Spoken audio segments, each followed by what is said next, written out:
Las tarifas podrían causar inestabilidad financiera y económica, lo que significa que México podría reducir su capacidad para abordar los flujos migratorios y ofrecer alternativas a los nuevos migrantes que han llegado recientemente al país. ¿Cuál es la propuesta de México? Trabajar junto con Estados Unidos, como se ha hecho, y el resto de la comunidad internacional, particularmente con los países involucrados en el tránsito y origen del flujo migratorio, con el objetivo final de reducir la migración forzada por la pobreza, por la violencia, y acelerar el desarrollo económico y el bienestar de El Salvador, Guatemala y Honduras. México tiene la convicción de que solo este esfuerzo, atenderá las causas fundamentales de la migración y brindará una respuesta integral al problema. México está dispuesto a seguir trabajando, como ya lo mencioné, con Estados Unidos para abordar temas de interés común. Nuestros pueblos están unidos por una profunda amistad e historia y deseamos que nuestros gobiernos sigan siendo amigos y socios. Tenemos fe en el diálogo y en la política como un instrumento para evitar confrontaciones costosas e innecesarias. Creemos que nuestros países pueden llegar a un acuerdo sobre cómo enfrentar un asunto en el que los enfoques difieren. Nuestra dignidad como mexicanos se fundamenta en varios pilares y en el actuar a partir de principios profundamente arraigados en nuestra propia Constitución y nuestras convicciones políticas. Lo primero que hay que decir, y creo que ese es el punto más importante desde la Secretaría de Economía que queremos hacer, tiene que ver con la importancia de la integración comercial que México y los Estados Unidos, junto con su socio Canadá, han experimentado en los últimos 25 años. Pero esta integración comercial, resultado en muy buena medida del tratado comercial que se firmó, que entró en vigor en 1994, ha transitado hacia una integración productiva.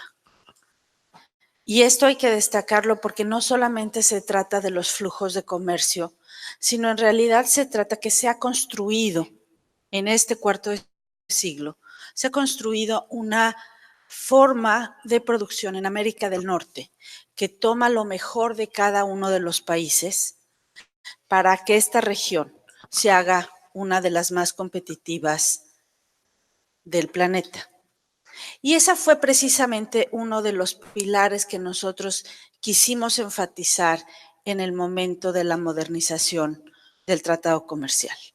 Quiero hacer un par de reflexiones para entender mejor lo grave que son estas medidas, el efecto que tienen para dos economías como son la de Estados Unidos y la nuestra.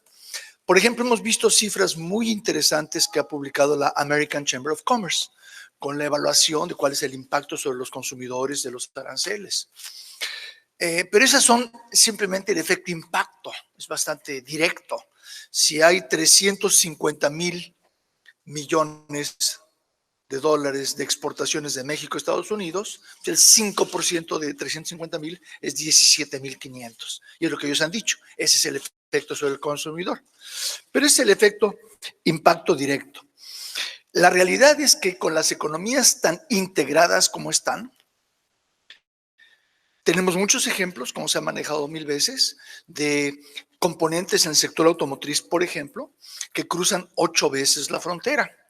Y para que crucen 8 veces la frontera, quiere decir que cruzan 4 veces la frontera de México hacia Estados Unidos.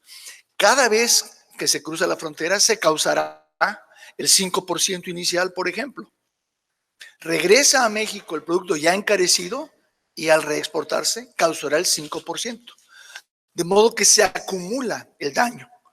Entonces, el efecto sobre los precios, aún al 5%, que es la más baja de las tarifas prometidas, el efecto en realidad sobre los precios para el consumidor en Estados Unidos es mucho mayor. Segundo lugar, quiero comentar algo. Hablamos mucho de que las economías están muy integradas. Hay productores, como decía el secretario Villalobos, que están presentes en ambos lados, partes que cruzan de acá para allá. ¿Por qué están tan integradas las economías? por la simple razón de que somos dos economías altamente complementarias.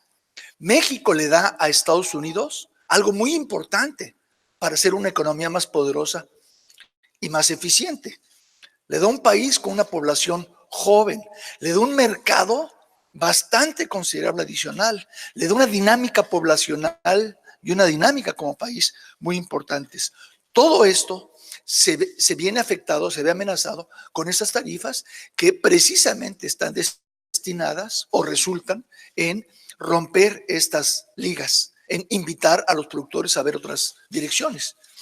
Y esto es sin mencionar los costos indirectos, porque si con todo esto la economía mexicana se convierte en una economía menos fuerte, una más débil economía, esto es un más débil mercado para Estados Unidos, es una economía con mayores problemas que probablemente empezará a tener lo que ya no tiene, que son flujos migratorios netos, etcétera. Finalmente, quiero hablar del aspecto de integración adicional.